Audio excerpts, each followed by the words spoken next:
Om Guru Brahma Guru Vishnu Guru Devo Maheshwaraha Guru Sakshat Parabrahma Tasmai Shri Gurave Namaha Gurave Sarvalokanam Vishaje Bhavarogina Nidhaye Sarvavidyanam Dakshinamurtaye Namaha.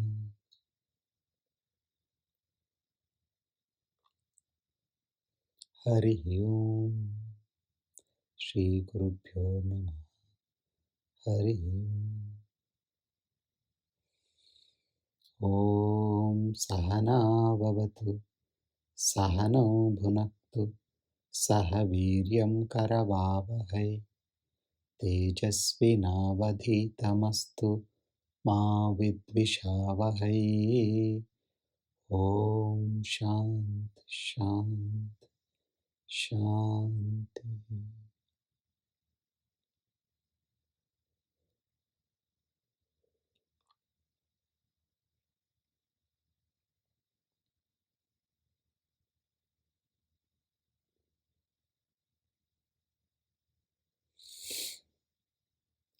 Knowledge is one, but at different stages of growth on the spiritual path, different understandings are realized. What do we mean when we say different stages of growth? It is different levels of maturity of the intellect and cleanliness or cleansing of the mind. Cleansing of the mind of what? Of impressions. When somebody is fully drowned in samsara, a completely worldly person, the mind is clogged with impressions. They have no insight into the truth of existence. They don't know who they are, what they want, what is life, why they are here. Their understanding of knowledge is different. In fact, there will be no interest in them towards knowledge at all, no inclination at all. And then we have a few people who develop an interest maybe because of another type of conditioning. In the family, there was somebody who was interested, or there was a tradition of going and listening to pravachanas and lectures, visiting saints. Here, once again, their mind is also clogged with impressions of a slightly different type. They have got no seeking of truth, but it's a habit to seek lectures, discourses. It brings a sense of wow in them because it appears something new and different, but they don't think it is for themselves at all. So they don't take it into their lives, so it does not transform them. And then there is a sincere seeker at the beginning of the path when they're introduced to some revolutionary techniques which start cleansing these impressions, removing the unwanted ones at a very rapid pace, like the Kriya, or like intense yoga, or the hollow and empty meditations. And in these people, there is partial realization, the partial understanding. Things are new and exciting. At the same time, they bring some wow, aha moments. Oh, yes, yes, yes, I get it. Oh, this is what it is.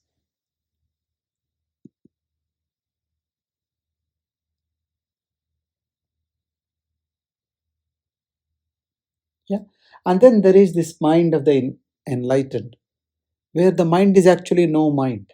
The mind is so totally free of impressions that reflects the self as it is. So, for a seeker, as he moves on to the path, moves through the path, it is important not to just be a seeker all the life. You need to realize things as you move on. And this realization comes with experiences.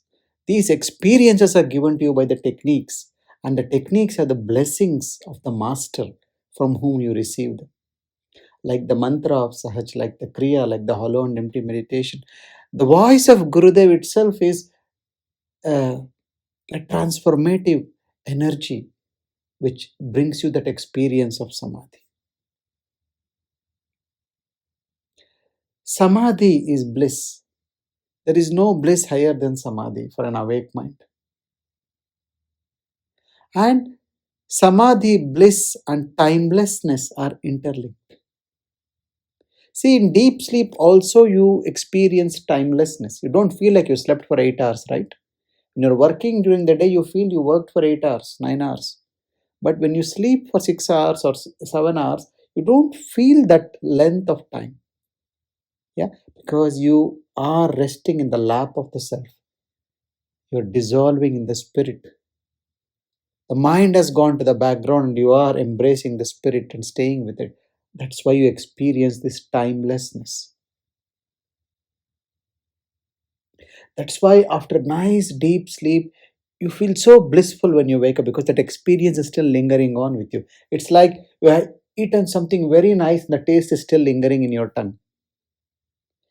The same timelessness you can experience when you are awake in deep meditation or in samadhi, what we call nirvitarka samadhi or nirvikalpa samadhi, a state of samadhi without thoughts, where there is no mind. Mind means time, and time means misery. No mind means bliss, bliss and elevation. So, it is very important for a seeker, unless you got a strong samskara from previous lifetime about the truth, that it strikes to you right at your core when you hear it. Otherwise, it is important that you have the experience of samadhi. Because only in samadhi, the highest Upanishadic knowledge of non duality makes sense. Are you getting what I'm saying? At a very initial stage of a seeker, it's important to get involved in yoga, in bhakti, in seva. Yes, these are important in all levels, but these are extremely important at the beginning level because these not only purify your antahkarana, they also give a proper direction to your rajas. They make your actions more perfect. But a stage has to come when you have to drop actions and dwell in non action. This non action is meditation because it is there you'll come across the indifferent, non doer self. The spirit, the Brahman, the pure consciousness is not doing anything, but in its presence, everything is happening. So you experience this witness, this presence only through meditation. So, regular meditation and the frequent experience of samadhi, even for short bursts of maybe few minutes every time you sit, is very essential for the progress of a sadhak, of a seeker. Because only through this you experience the timeless dimension of your own existence. And this is also very important to understand what the Upanishads are telling. So, if there is no meditation, if there is no experience of timelessness, then there is no relief from the world. You can never be free from the world. When there is no freedom from the world, there is no shaking hands with the self. Krishna tells in the Gita, you can either have me or the world. Both cannot coexist.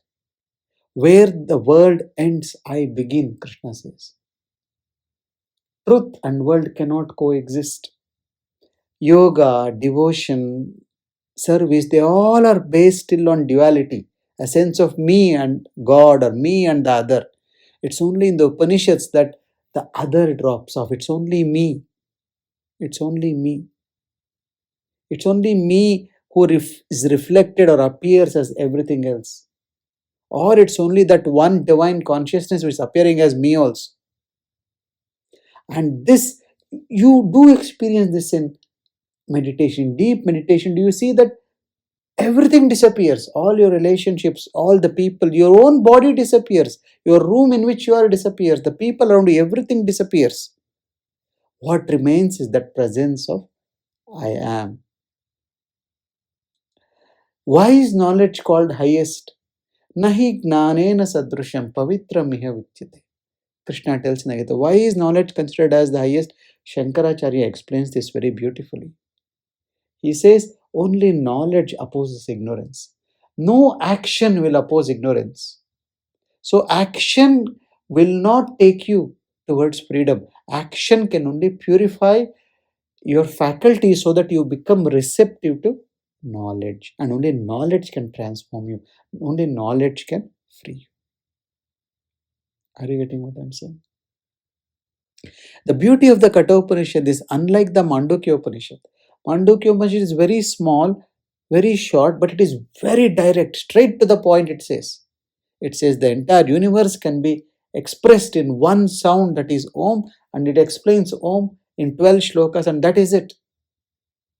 To realize the truth expressed in the Mandukya Upanishad, it needs a lot of maturity. However, in the Kathopanishad, the rishis are a lot more considerate to the early seekers.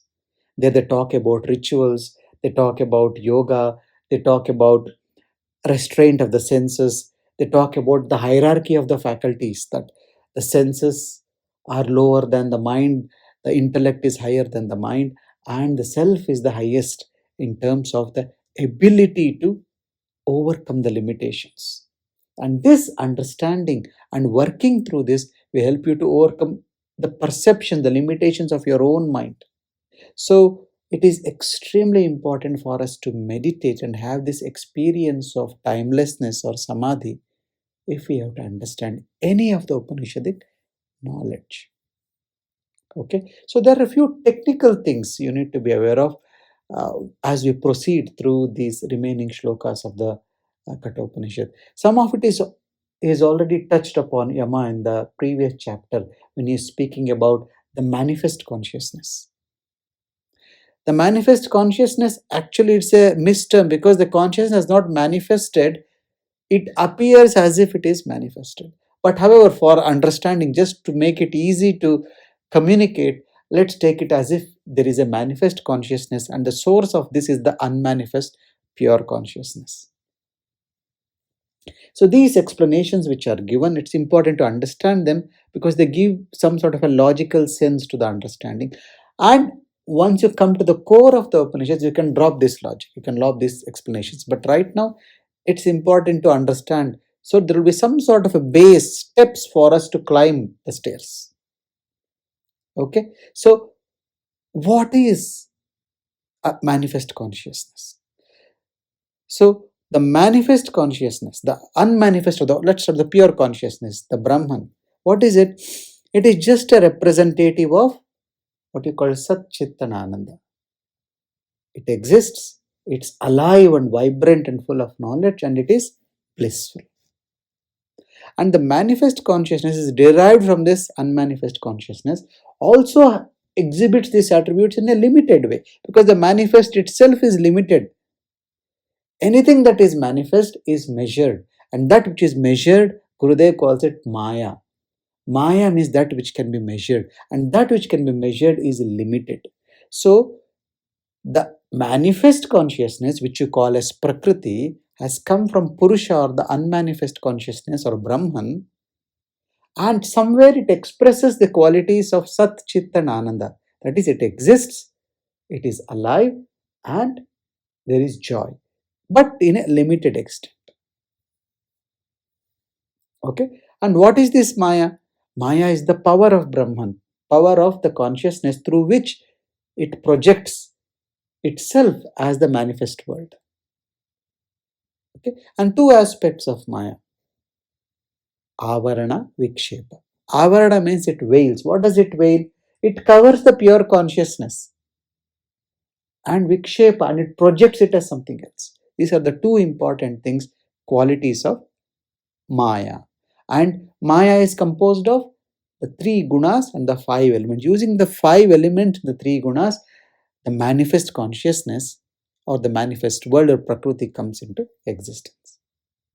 But always bear in mind that the manifest is only illuminated by the unmanifest. Without the unmanifest or pure consciousness, the manifest has got no existence. It's like only in the presence of light You can see everything. When the light is switched off, in spite of everything being in the room, you cannot see anything. Are you getting what I'm saying? So, Prakriti or the nature or existence or the manifested world can present itself to you in all its diversity. But it is just reflection of the pure consciousness in different mediums. So, this Prakriti, this manifest consciousness, is being described as in many ways, but let's take one simple way which we already talked about: the causal body, the subtle body, and the gross body. The causal body is closest to Brahman, so it has lot more attributes very similar to Brahman. So it's like the planet which is closest to the sun is most brilliantly illuminated by the sun than which is the farthest from it. So the gross body is farthest from the self, from the Brahman. So it is least illuminated. So it is least representative of the pure consciousness, whereas the causal body is the most representative of the pure consciousness or Brahman. So what is this causal body? This causal body is also in other places called Saguna Brahman, or what we call as Ishvara.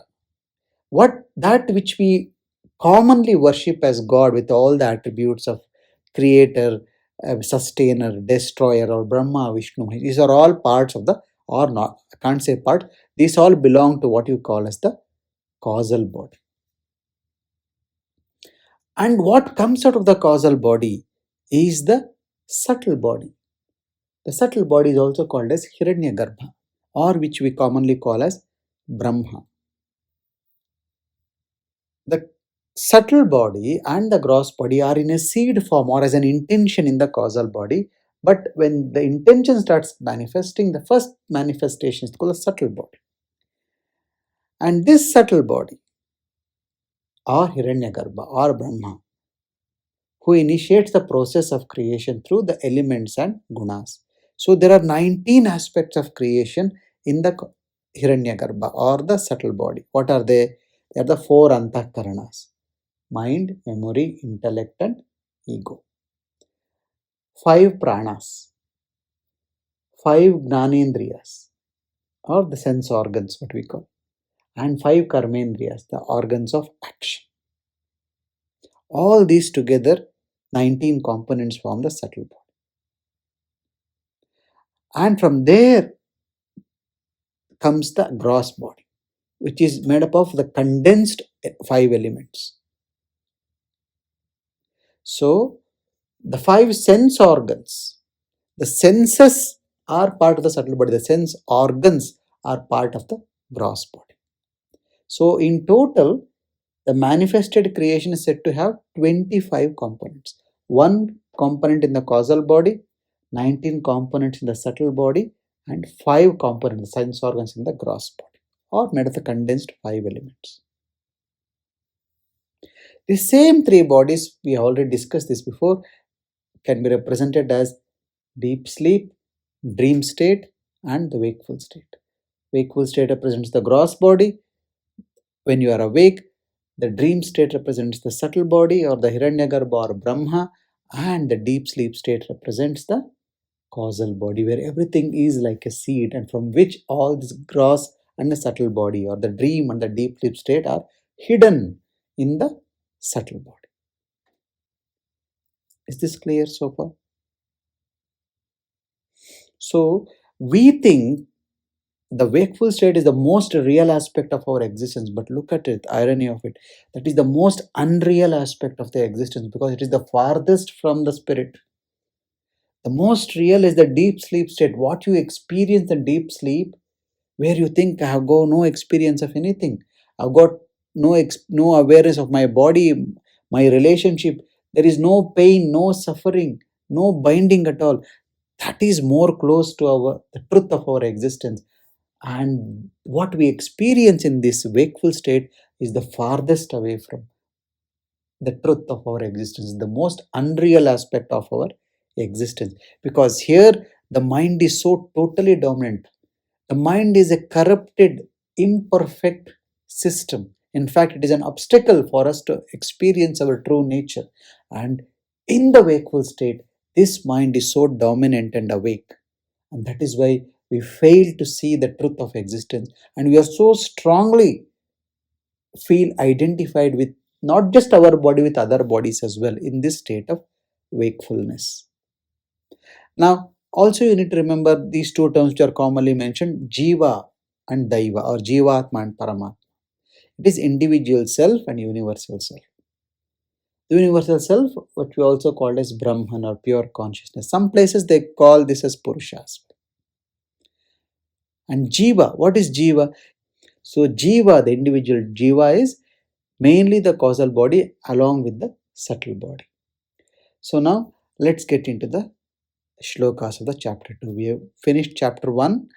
Now let's look into what happens in chapter 2. As I was telling, in the Katnopnishad, unlike the other Upanishads, they slowly take you towards the final truth, the direct truth, which is today we will see a few of those shlokas where he comes to the point. So if you see, Nachiketa asked the question that is there an existence beyond death? There are some people who says life finishes off at death. There are some says no, it doesn't. So there's a little bit of a confusion and ignorance in this aspect. Can you tell me, is there something beyond that? And if it is, how is it? What it is? So Yama did not answer this question. In fact, he discouraged answering this question because he thought that this is a very young boy. Is this his own question? How can a question arise in a boy so young?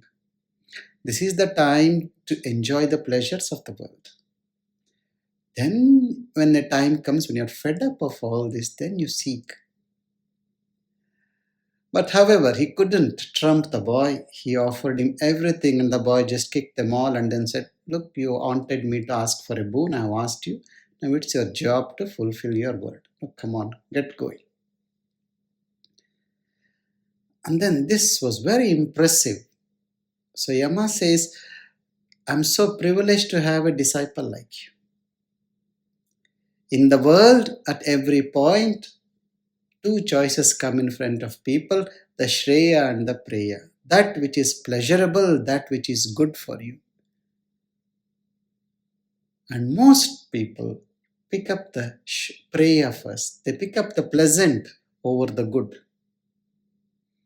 They pick up laziness over activity. They pick up indulgence over restraint. They pick up noise over silence. But you are so mature. And then you picked up what is good or what is pleasurable. So you are indeed eligible. And the one who is eligible to receive this knowledge of the self, the knowledge of the eternal, the knowledge of that aspect of our existence which is untarnished by death, him, this Upanishad calls him as Dhira. Dhira literally means the brave one. Yet it requires a lot of courage to walk in a path where nobody is walking. But also it needs a clarity in the intellect that I know what I am doing. Both of these were there in Nachiketa. So Yama starts talking to him about the truth of existence. So in the previous talks, we saw how he spoke to him about the manifest world. He told him about the causal body, from where the Hiranyagarbha comes, from there the Mahat, from the Mahat the five elements give rise to a subtle body. The subtle body, then the five elements condense more and become the gross body. And then he says, because the gross body is the farthest away from the self, it's the least representative of the self. So when you are a seeker, from the presence of the mind, it tends to go outwards. You are always stuck in the senses and the sense objects. So you need to move back from the senses to the mind to the intellect. From the intellect, when you transcend the intellect, then you encounter the self. So let's look at a few shlokas now from chapter 2. That was chapter 1. Now we start with chapter 2.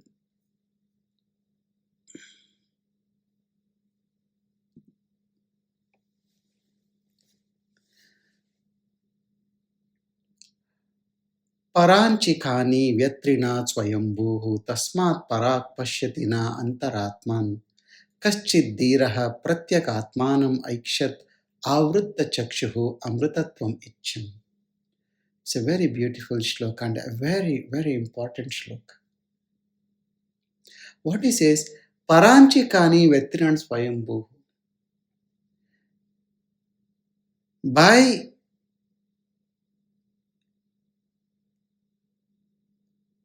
you can't call the mistake, deliberately the Lord has made the mind as a malfunctioning entity. Because of the misguidance from the divinity, the mind has got no intelligence to look inwards. It's always looking outwards. It says, cursed by the Lord. The senses are always moving outwards. Tasmat parak pashyati na antaratman. That's why they only see outwards, never inwards. Kaschid dhiraha amrutatvam icchan. There will be a rare individual who questions this, who questions this transitoriness of everything and says there must be something beyond all this. Where does this query come from? It is said that in the mother's womb, the baby is in samadhi.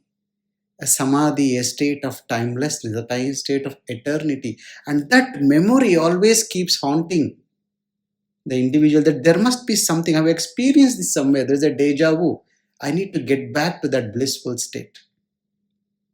So, Kaschid Dhiraha, a rare person who thinks deep, who rises above the noise of the world, Amritatvam Icchan, desiring to encounter that eternity again, Pratyagatmanam Aikshat. Pratyagatmanam is the other reality. The only reality which most people know is the worldly reality. He sees the other reality. How? Avritta chakshuhu. Through the covered eyes. Now we have three eyes. The two eyes which look outwards and the third eye which is covered but which looks inwards. It says when he closes the outer eye and opens the inner eye, he sees the pratyagatmanam, the true reality, not the one which is presented to us by the mind. In that sense, we are all dhiras, we are all rare individuals as well. Yeah? Among so many people around, see how many of our 10, 12 people are sitting really wanting to know what this is all about. We are a fraction of a fraction. We're a very small, very, very small percentage of the people who have actually not ready to accept the world as it is presented to us, who are aware and alert to the miseries of the world that has brought. Today morning itself, we were listening to a knowledge talk from Gurudev, and where he says, if your seeking of satisfaction from the world is the cause of your dissatisfaction, the world can never bring you satisfaction or contentment or joy. But because you keep seeking it there, you keep on losing it. If you want any of these, you need to look inwards. And that's what Yama is saying here. Avritta chakshushu pratyak atmanam aikshat. One who closes the outer eyes and opens the inner one, he is the one who can see the self. Parachah kaman anuyati bala te mrityo yanti vitatasya pasham. Atha dhiraha amrutatvam viditva dhruvam adhruveshu ihana prarthayante. For most people, joy is only in the world. Happiness is that which you can experience through the senses. That's all, isn't it? Something nice to see, taste, touch, smell, and hear. That is what joy is. There is nothing beyond that. However short it is, that is the only thing I know. So that is where I will go again and again. Here he says, only the immature and the ignorant pursue the world for joy. And by doing so, what happens? They think they are running towards joy, but they are running towards death. Because every pursuit of pleasure in the world will tire you.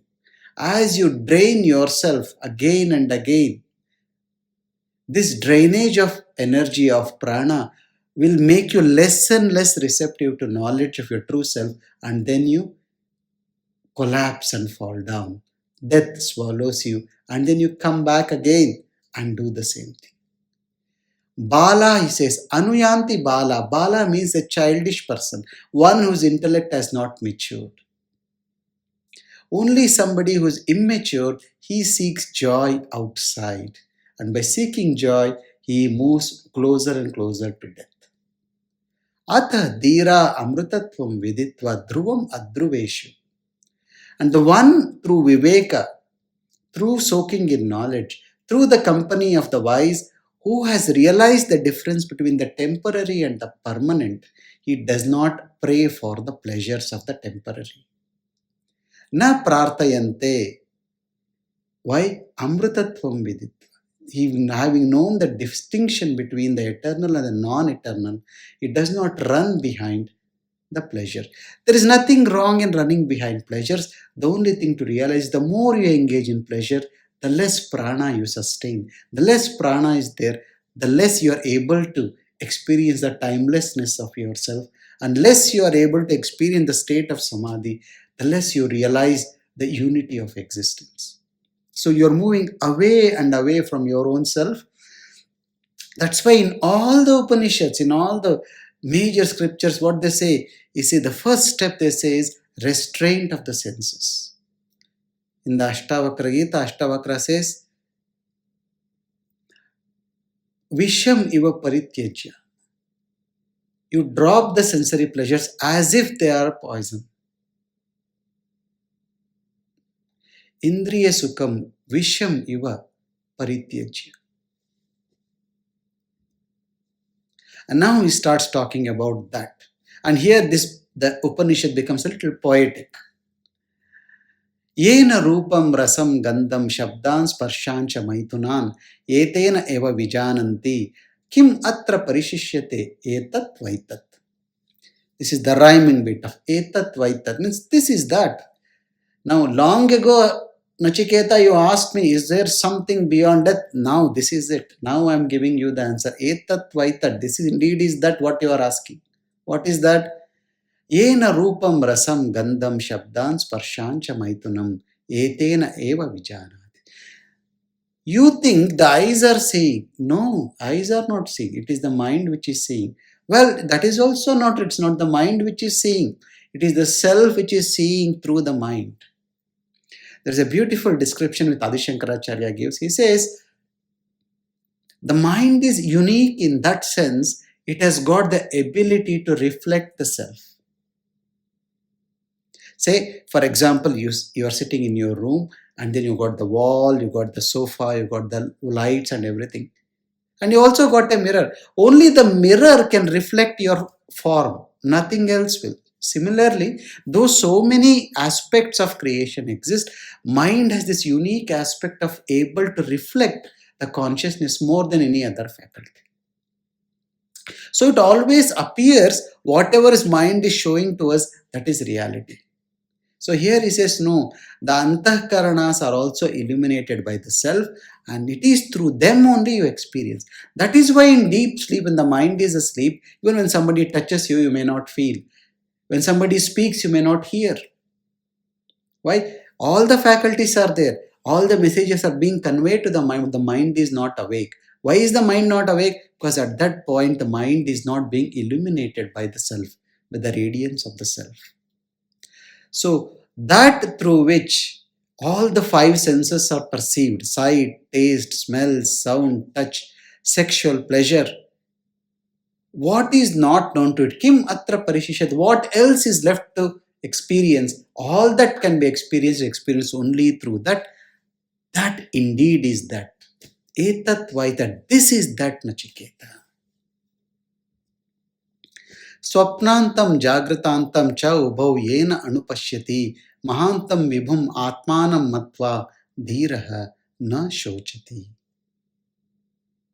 that which perceives both the dream world as well as the waking world.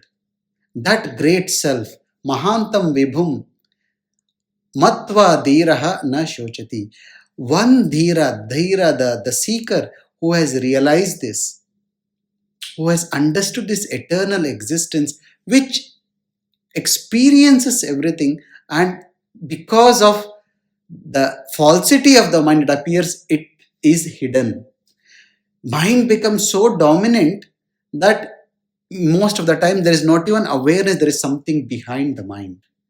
So that which sees the dream world, that which experiences the wakeful world, that great Lord or the self, one who has realized it, that dhira na shochati. Why? Because he is realized that there is no beginning or no end to it. There is no gain or loss. There is no birth or death. All our insecurities, fears, or worries are about this transitory body and mind, which are beginnings and ends. Yah imam madvadam veda atmanam jivamantikat eshanam bhuta bhavyasya na tatah vijugupsate. Now, this is the description of the causal body or the Ishvara, what we call it. It says, Yah imam madvadam veda. Madvadam veda, the enjoyer of honey. What is the honey? It is just the fruits of your own actions, the karmic balance which you have brought into this world, that who is experiencing that. Atmanam jiva mantika. That self which sustains this gross and subtle body through which the prarabdha karma is experienced. Isha nam bhuta bhavyasya. Isha, the Ishvara, the word comes from this word Isha. Bhuta bhavyasya, the Lord of the past and the future. Na tata vijugupsate. Vijugupsate means no fear or anxiety or insecurity. One who knows that, knows this causal body, which has given rise to the gross and the subtle body. The gross and the subtle body are the ones which are experiencing the karma, and they are sustained by this causal body. One who has known this does not get anxious about what is happening in the gross and the subtle body. He also says Bhuta Bhavyasya Isha, means the past is an impression in the causal body and the future is a seed in the causal body. So the past and the future both are right now in the causal body, and it manifests in through the subtle and the gross body. Yah purvam tapasah jatam abdyah purvam ajayata guham pravisya tishtantam yah bhutebhi vyapashyata etat vaitat. This is another description of the causal body. It says, he from whom tapas is the firstborn. So what does the mythology say? Vishnu, from Vishnu is the creator Brahma born. The firstborn is the Brahma. So it says, he from whose tapas. So the causal body from whose desire the firstborn comes out, the Brahma. Before the elements come after Brahma. And who stays in the deep recess, who stays in the center of your existence, the core of your existence, in your heart vision. The seer of the scenery, Bhutebhya Vyapashyata, one who sees all the matter, all the scenery, Bhutebhya, the scenery, Etat Vaitat, the witness of all the scenery, this causal body, Ishvara, he is that.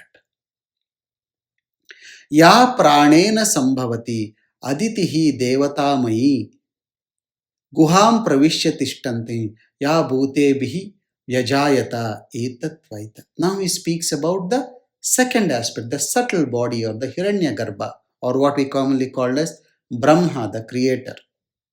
So what happens? That from which the prana arises. Now the Brahma is the firstborn, and the job of the Brahma is to create the manifest world. And how does he do it? Using the five elements, and from the five elements comes the subtle matter. Prana is part of the subtle matter. So yaha pranena sambhav, that from which the prana arises. Aditihi devatamai. Now The causal body represents the three main deities, the trinity, what we call the Brahma, Vishnu, and Shiva. But there are so many subtle deities, like the elemental deities. You got Indra, you got the god of wind, the god of air, fire. There are so many deities, the Ashwini Devatas. If you go to the Vedic rituals, they invite or invoke all these deities. What is the role of these deities? These are the ones which run the gross body and the gross world. Like the apps run the telephone, these run the gross world through the rules of the karmas. Aditi is the mother of the Devatas. So the Devatas, the subtle deities, are also coming out of the Brahma, the Hiranyagarbha. Guham pravisya tishtanti ya bhutebihi vyajayata. And this also is aspect which stays in the deep recess of your heart, and from this the elements are born. This is that Hiranyagarbha. So this is the expression of the subtle body. Then he speaks about the gross body. Aranyo nihitah jata veda garbha iva subritah garbini bihi. Subritah, suhritah garbini bihi. Dive dive yedyah jagravad bihi havishmad bihi manushe bihi agnihi etat vaitat. Just like within the wood, the fire, in the earlier times, they used to use two pieces of wood to light the fire. So it says, just like the fire is hidden in the wood, just like the baby is hidden in the womb of the mother, this fire of life, the gross body. See, the gross body is most represented by the fire element. Why? Because when somebody dies, when the gross body dies, what happens? The body becomes cold. As long as the body is warm and hot, the fire element is moving in, all dynamism is experienced in this body. So here he takes fire element as a representative as the gross body and says this fire element or the five elements are hidden in this body. And this fire is equally worshipped by Jagrivad bihi, Havishmad bihi, Manushe bihi. The enlightened, the awakened one, the ritualistic one, the karma kanda following person, as well as the ordinary householder. So what he is saying here is the gross body is available, accessible, and worshipped by all types of individuals because it is something very obvious and gross. Whereas the subtle body and the causal bodies are very subtle. Only a seeker through his observation and sadhana can get there. And then he speaks about the Brahman. Yatah cha udeti suryaha astam gacchati yatra cha tam deva sarve arpita tatu na atyeti kaschana. From where, see, we said the sun keeps the body warm, the sun is the source of prana, the life, the fire elements, all these things. Now he is saying, from where does the sun arise and into which the sun sets? Where all the devatas merge into. Even the Ishvara Trinity, where do they arise from? Where do they disappear into? Tatu na atyeti kashchana. That there is beyond which there is nothing. None can transcend this. Etat vaitat. This is that, Nachiketa, what you are asking. See here, he has used this term etat vaitat for Brahman, for the gross body, for the subtle body, and for the causal body as well. He says they are all not different. There is one unmanifest consciousness, and the same, when manifested, appears like this. The same unmanifested and the manifested consciousness, they are just one spectrum. Like in the Vedic tradition, there is no living and non-living being. Everything is living, but the degree of aliveness varies depending upon how much Chaitanya is reflected in each of these individuals. So here he explains, after saying that all this is still the consciousness itself, now he says, who will see the difference, who will not see the difference? Yat eva ihatat amutra, yat amutra tat anu iha, mrityo samrityum apnoti, yah iha nanava iva pashyati. Another very important shloka. He says, what is here is there, what is there is here. What does this mean? He says, matter and spirit, though they appear different because of the qualitativeness And this qualitative difference is because of the distance from the spirit, but they are both the same. What you see outside is just what is in a subtle form within you. If you are happy and joyful and peaceful inside, you see the whole world as joyful and peaceful and a place of beauty. If you are agitated, stressed, worried, insecure, and you feel the whole world is there to take something out of it. So it is what is here is there, what is there is here. They are not different. But one who sees these are different, one who says, I am imperfect, God is perfect. I am poor, that is good. I am weak, that is strong. One who goes through this sense of duality, one who sees the difference, one who does not see everything is just that consciousness alone. What does he do? He goes from death to death. He dies and is one again he dies. He does not, he's got no escape from death. मनसा एव इदम आत्ता न इह नाना अस्ति किंचना मृत्यो समृत्युम गच्छति यह इह नानव इव पश्यति. And he says, what is it that makes you see this difference? It is just your own mind. Only when you see through the mind, only when the light passes through the prism, the seven colors appear. When the prism is not there, the light remains as one. When the consciousness passes through the mind just got this ability to reflect the consciousness, even though not completely, it distorts, as we said, because of vikshepa and avarana. It covers the true self and then it projects the non-self as if it is the self. So it is the mind is the corrupted machinery, mind is the imperfect mechanism through which one appears as many. So through the mind alone you see the difference, but however there is no difference whatsoever between the matter and the spirit. But if you still continue to see the difference, you will never be able to seek immortality or experience the immortal aspect of yourself. So you go only from mortality to mortality. From death to death you go.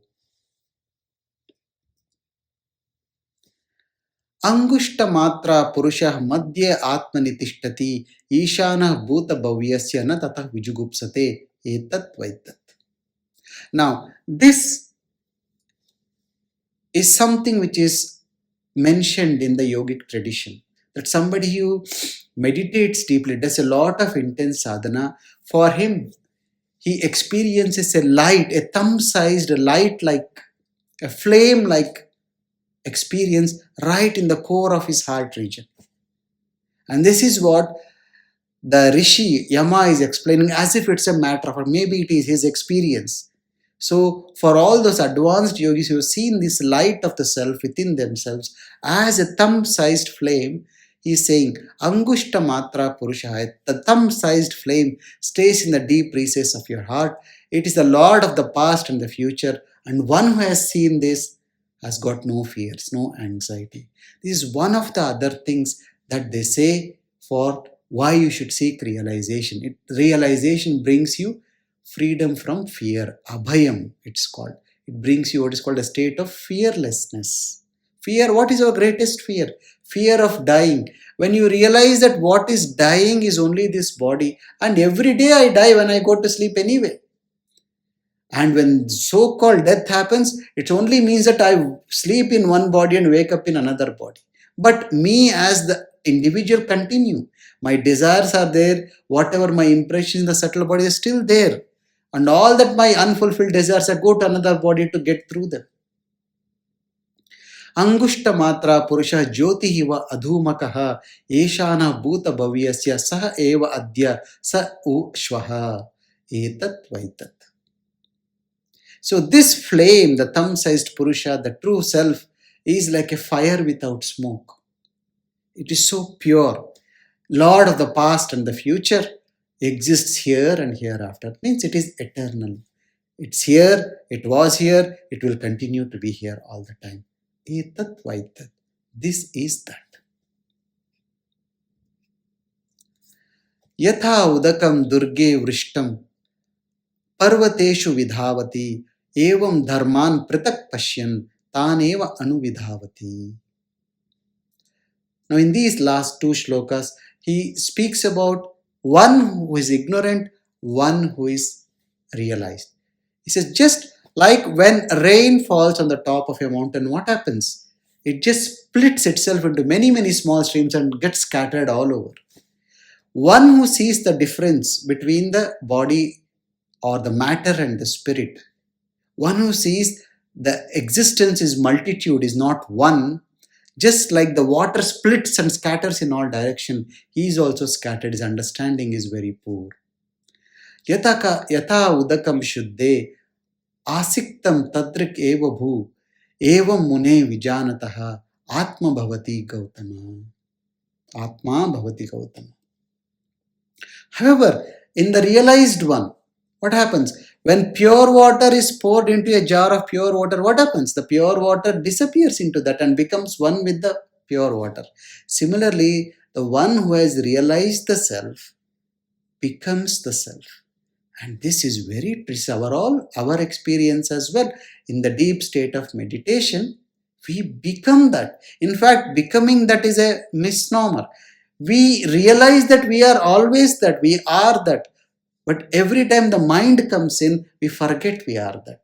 We become forgetful and then we start holding on to I am this body, I am this mind, these are my qualities, these are my people, these are my things, and you get there. So for the realized one, it is like the pure water dissolving in pure water. The smaller self dissolving itself into the universal self. As pure water poured into the pure water becomes one, the learned one becomes one with the self. The one who has realized the truth of existence has become the truth of existence. Okay?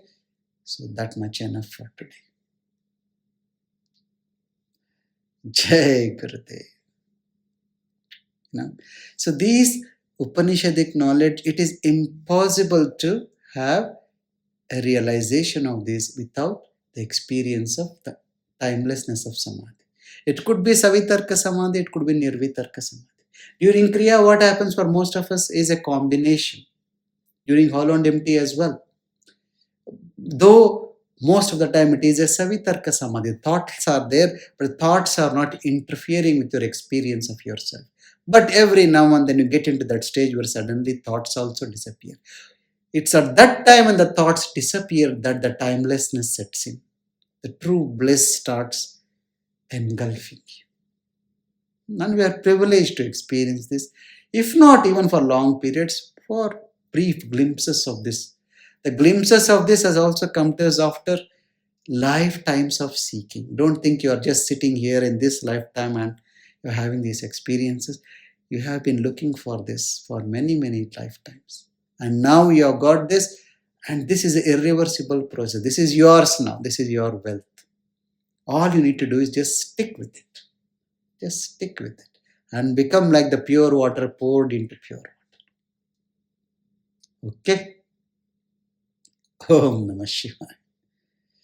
So still a few more interesting aspects the MR reveals, which we will see in the next one, or maybe we need another 2 sessions to complete this Upanishad. Yeah? Wonderful, wonderful. Om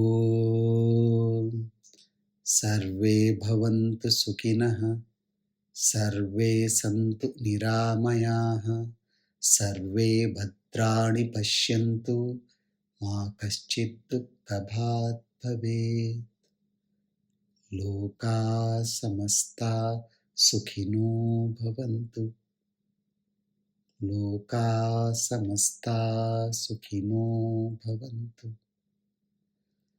Loka Samasta Sukhino Bhavantu. Om Shanti Shanti Shanti.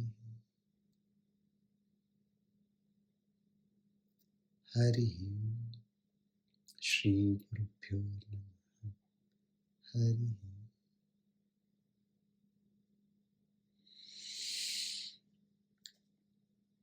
One of the good ways to to relate to when he said what is here is what is there. There is no difference between matter and spirit.